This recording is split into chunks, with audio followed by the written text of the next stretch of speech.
Chapter 28. Shizor pressed his lips against Leia's bare shoulder and felt her shudder with pleasure. He had her now. She was his. If not in mind and spirit, then certainly her body belonged to him. He was a little disappointed at how easy it had been. Ah well. He reached for the closure of her dress. There came a pounding at the door. What? Who dared? Leia jumped, pulled away from him, straightened her rumpled dress. She was breathing fast and her face was red. Somebody started braying outside. The pounding increased. That blasted Wookiee. Why was he here? How had Houseman allowed him to get here? Flustered, Leia said, I'd better see what he wants. Stay. I'll get rid of him. Shizor started to rise. No, I'll do it. Shizor smiled. Felt her want him. As you wish. He watched her get to her feet. She swayed a little as she walked to the door. This was only a temporary setback. She would shoo the Wookiee away and return to him. Once he put a woman under his spell, she belonged to him forever. Leia touched the door controls. Shizor had locked them, and the door slid wide. The Wookiee gargled at her. Shizor's command of the tongue was imperfect, but he managed to catch the gist of what the tall, furry one said. He wanted Leia to come with him, now. I'm in the middle of a delicate discussion here, she said. Can't it wait? Shizor smiled. The Wookiee ranted some more. Maybe he was smarter than he looked. He knew something was going on that threatened her, if not precisely what. A human standing in the doorway would know by looking at Leia, at least a human with any brains. Leia turned and glanced at Shizor. He seems upset, she said. Maybe I better go and see what he wants. Now that he had her under his control, Shizor could do as he wished with her. He toyed with the idea of commanding her to shut the door and to remove her clothes before she returned to the couch. But no. Such was his belief in his power that he merely shrugged. As you like. I'll be here. He made a deliberate pause. For a little while longer. Let her think that he might be gone if she did not hurry. A small cruelty, but a demonstration of his authority. I might be gone. Do you want to risk that? I will. She stopped. Shook her head as if trying to shake off his influence. You don't rid yourself of my biological magic that easily, little one. He waved her away, unworried. She'd be back. In the hall outside Shizor's sanctum, Leia glared at Chewie, who glared right back at her. This had better be good. Houseman lay on the floor in a heap. Unconscious or dead, she couldn't tell which. Chewie grabbed her by the arm and hustled her down the hallway. Let go of me, you overgrown stuffed toy! Chewie paid her no mind. When they came to a small alcove a short distance away, Chewie shoved Leia into it and stepped in behind her. You are going to be sorry you... He pressed one hairy hand over her mouth, pointed up at the ceiling with his other hand. Leia looked. Saw a small parabolic microphone inset into the ceiling. Somebody's listening? She whispered. He nodded. Are we being watched, too? Chewie shook his head. That was why he'd brought her here, she realized. It must be a blind spot. He knew what she and Shizor had been doing in there. He'd sensed it somehow. He was protecting her, and protecting Han. The desire she'd felt evaporated. Shame flooded into her. How could she have let that go on? She loved Han. She had only just met Shizor. Nothing like that had ever happened to her before. Not only was it wrong, it wasn't natural. That was not like her. She would never behave that way, certainly not with a stranger. Was he using some kind of drug? In her tea, maybe. That would explain a lot. Could it be that, for whatever reason, he wanted to seduce her? That would be terrible, and at the same time, it made her feel better. At least there would be a real excuse for the sensations that had taken her, an excuse for how she'd behaved. She'd come very close to disaster. And Luke? Of a moment, the knowledge came clear to her. It wasn't Vader who wanted him dead. I think maybe we'd better consider an alternate plan, she said.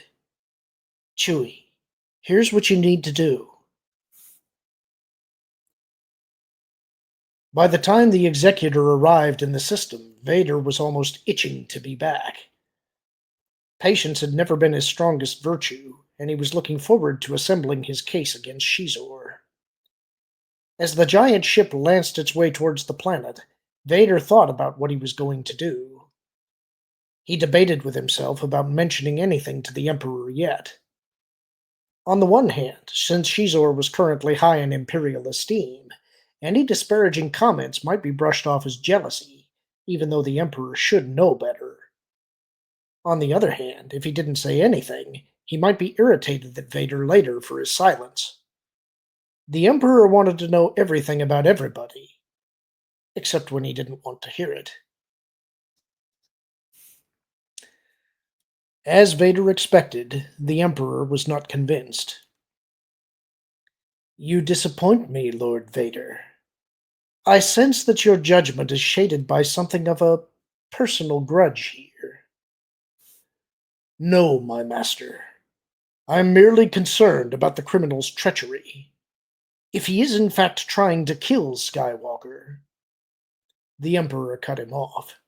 Really, Lord Vader, I would certainly need more evidence than a rumor from some bounty hunter to move against so valuable an ally. Did he not give us that rebel base? Has he not put his vast shipping fleet at our disposal? I have not forgotten these things, Vader said. He tried to keep his voice steady and even. But I have also not forgotten my promise to bring Skywalker to the dark side. Skywalker turned would be much more important to the Empire than Shizor. Indeed he would.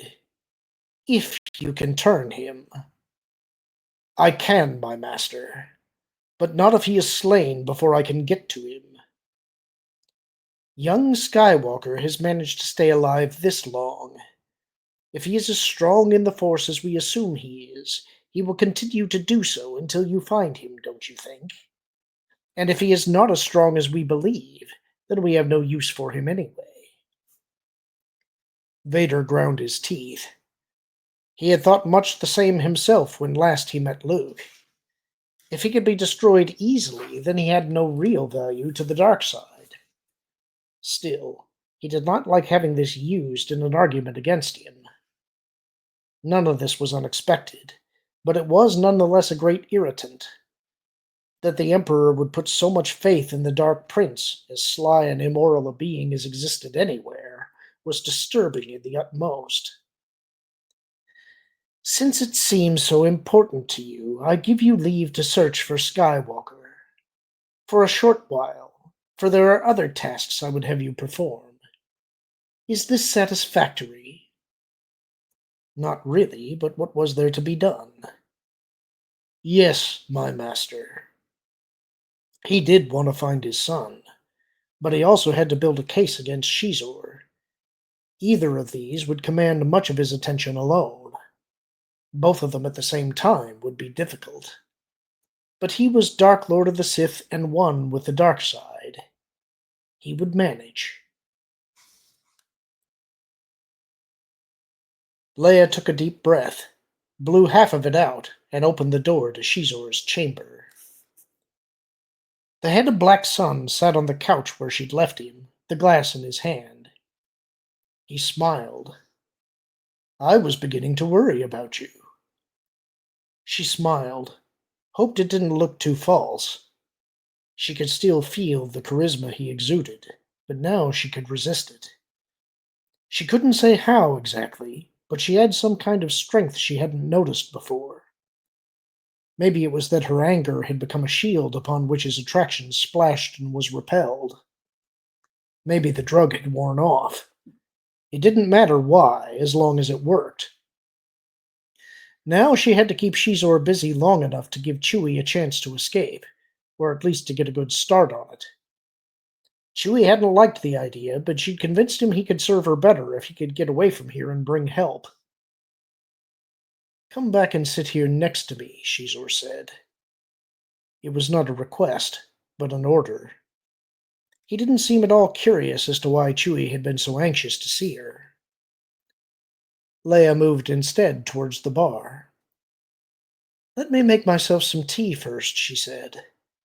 "I seem to have gotten rather warm and thirsty." She saw the mixture of emotions flit quickly across his features, but only because she was looking carefully. He was angry that she didn't instantly obey him. His brow furrowed in the slightest of frowns, but he was also pleased that she was disturbed, or perhaps excited. A quick flex of his lips into a smile that lasted but a second gave her this part. She took her time making the tea. When she was done, she sipped at it but made no move to approach him. "Come here," he said. Definitely a command. Leia put the tea down and started for him. There came the smile again. He thought he had her under his control. "You said you were warm. Why don't you remove your clothes and get more comfortable?" She moved slowly. "I've gotten a little cooler," she said. "Take them off anyway." Now there was a core of durasteel under his words. "It would please me. You want to please me, don't you?" "No, what I really want to do is give Chewie another few minutes." She stopped, lifted one foot and removed her slipper, smiled at Shizor and tossed the slipper aside, put her bare foot down and lifted the opposite foot, tugged the second slipper off and dropped it. Now he smiled again, sipped at his drink. It was green, whatever it was. She reached up and touched the fastener of the dress, wiggled it, twisted it, frowned as she worked at it. "What are you doing?" "It's stuck," she said. He leaned forward. "Come here. I'll do it." "Wait, there it is." She unsnapped the fastener. She was fully dressed in a bodysuit. Removing the see-through dress wouldn't reveal any more of her, but it would buy a little more time. He leaned back on the couch. She delayed the moves as much as she could before she dropped the green dress to the floor around her ankles. Thus far, all he'd gotten a look at that he hadn't seen before were her feet. "Now the rest of it," he said. He waved the glass. She hoped Chewie had had enough time, because this was as far as she was going to go with this game. "I don't think so," she said. He put the glass down and came to his feet. "What?" "It isn't proper to remove one's clothes in front of a stranger," she said. He moved towards her, grabbed her shoulders and shook her. This close to him, she felt the allure wash over her. It was something from within him, some kind of attractant he produced. It was much stronger, but now that she knew what it was, she could resist it. Her body wanted one thing, but she was a civilized woman, and her mind was what controlled her, not her hormones. He bent to kiss her. She slammed her knee up between his legs, hard. He groaned and shoved her away, stumbling back a step. Leia stood there, watching him, smiled sweetly. "Don't like that, do you?" When he could straighten up, he did so. His face was cold, his expression neutral. If he felt any pain, it no longer showed, and if he was angry, that was not evident either. The passion he'd had was gone, or at least well hidden now. He seemed to have changed color, too, now that she noticed. He looked paler, cooler, an ashen green. So, you resist me. You got that right, she said. He nodded. It was something the Wookiee said, not a question. She smiled. Sometimes Wookiees are very smart, and always very loyal. He shook his head. Ah, here is the drawback to bright and strong women. Sometimes they are bright and strong when you least want them to be. He bowed. I am pleased that you are a worthy adversary. He finished the bow. Guri. A panel slid aside in the wall behind him, and the HRD stepped into the room. Leia gave her a military nod. It seems you were right, Shizor said to Guri. Take her to her room and lock her in. To Leia, he said, You and I will continue this discussion later. Sooner or later, I believe you'll find that I am not such bad company. Don't bet on it, she said. Guri moved to where she stood, took Leia's arm. Her hand was soft, but her grip was like a steel clamp. Leia hoped Chewie had gotten enough of a head start. And that's the end of the chapter. Hope you enjoyed it. Talk to you soon.